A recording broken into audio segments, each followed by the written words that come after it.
Hey everyone, we got some StarCraft updates just days after I made the video trying to give some positive updates.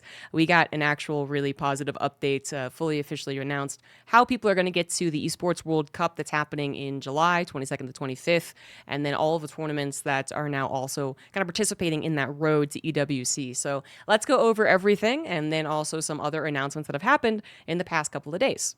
So for EWC, we're going to have a $700,000 prize pool that is less than last year, but as a 1v1 esport, that still is a lot of money in people's pockets, particularly whoever wins this. It's July 22nd to 25th, and we do have qualifier spots listed out here, and here it is. Title defender, so that's Clem coming back from winning EWC last year. He'll just have an automatic invite right to EWC. But then you're going to have qualifiers, online qualifiers that are just qualifier, boom, you're in EWC. No 5-step process for this one. So that's going to have a Korea, Europe, Americas, and then a Asia, and global as well, right? So you will have most likely it being based off your nationality for these qualifiers. And then for the global one, it's going to be a free-for-all, fairest server rules, that situation. And besides the online tournaments, you're also going to have GSL. Yes, GSL has returned. You get 2 GSLs, probably at least. They've announced a season 1, which kind of assumes it's a season 2. But you got the GSL giving 2 spots to EWC. These are all the spots that are given to the EWC. And then you have DreamHack Dallas, which is happening in late May.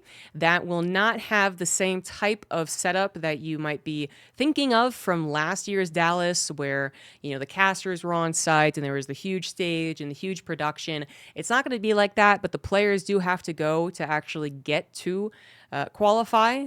All the players will have to be there. So that means that we're going to have a lot of people who are not North American based, kind of scrambling to try and get tickets and hotels all within a month, which is a little tough, but the chances of them doing well is pretty high, right? There's not a lot of North Americans that are going to be able to beat a lot of the Europeans or maybe even some of the Koreans who might be looking at DreamHack Dallas as their way into EWC. So we'll see exactly what the player list is the closer Dallas gets. The players will be there, probably a couple of all-star players, so they want as many chances as possible to get to EWC. And then the casting is probably going to be online, not as many commentators, and the stage probably just won't be as big, maybe akin to some of these more LAN-like events that can happen at DreamHack if you've ever walked around. Sometimes there's just a player pit and then not really any other production. It might be more akin to that, but still a fun time and still always, okay, is this the last StarCraft event? So if you are local, definitely consider going to DreamHack Dallas. Then you have the Belgium's Elite Star Zagora, which I pronounce flawlessly. That is the Bulgaria tournament. So that happened last year in Bulgaria in this really nice outdoor venue that really made it look quite beautiful, and I was very envious of the people who ended up going. I think that if they have the means to continue on and have like a yearly event, I think that might be one of the places to go for reliable offline StarCraft action, and I think it looks very pleasant, and the people are just really diehard StarCraft fans, so definitely continue supporting that. The downside of this is that the qualifiers for this event already happened without the knowledge that it would possibly go to EWC, right? The winner will have to go to EWC. And so that's a kind of the bummer of this late announcement, but there's a lot of bummers about how late this was announced, and we're living with it.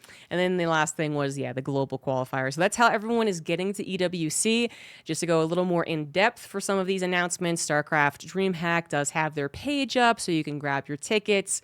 And then formats, not too much else about like the production, and the player list wouldn't be announced yet either, I believe, but you will eventually get that. And again, if you're local, I think it's a very fun time. So consider checking it out. GSL was also announced. We got Soup, who was a Freaka. Both brilliant names. And then we have the translation on TL.net. So you can see that the first qualifier is going to be happening on April 26th, Saturday. And then, GSL, as we would expect it for the rest of that season, and then announcements regarding 2025 GSL made at a later date. So more announcements, I guess. Probably for season 2, because why bother adding season 1? Then again, this is the tournament that you guys might have missed out on last year that happened in Bulgaria. We actually ended up having, apparently for this year, I think that's what I'm looking at. Yeah, I don't know why we went to the Asian qualifier immediately. But yeah, we have these qualified players who are going to be participating. And like I said, some people might have missed out on going because they didn't realize the stakes. So, but that's still a lot of fun players who are attending. And then we have other announcements in StarCraft outside of the road to EWC. We had RSL announced by the guys over in Korea. So that's State, Ziggy, Tasteless, and Gemini. Coordinate together using their resources, using their connections, and using, frankly, the fact that they all live quite close to each other to actually try and produce something that's a little akin to GSL. So they're trying to go with kind of a production forward tournaments where you might be used to a lot of other tournaments out there, particularly online, that are going to be very player first, very like prize money first, I suppose, right? So like Pigsty happens and all the donations, I believe, do go to the players, but then the production quality is just, online, right? That's it. This is looking to be a higher production attempts and a broadcasting studio in Korea, right, where they can talk to each other. The players will not be offline, I think, until the finals, and maybe only if they end up getting enough on their Patreon. I'm not quite sure about this, but you can obviously find out more on TL or on the Reddit announcement or their actual Patreon. Revive SC2, and you can also get all the perks and whatnot. They're already almost at $1,200 a month, which is pretty nice, but because of their big ambition for the broadcast, they would need more, basically. But to continue StarCraft 2 and continue having the banter of Tasteless with all the newer faces, I suppose, in Korea, this is what you're going to want to support.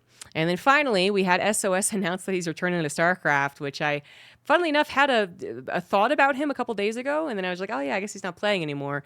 Boom, suddenly he announced he's looking for a team, no doubt hoping that a team picks him up for a limited contract to participate in EWC. It is a good time to be a Lone Ranger, I suppose, but then particularly a guy who's known for maybe not being super consistent, but pops off, right? He's not necessarily had to retire and come back before, but just thinking about his career, there's been a lot of cases where he would literally win GSL, then bomb out in the round of 32, then go on and win then all you can win, winner takes all, there you go, IEM, then go for BlizzCon, right?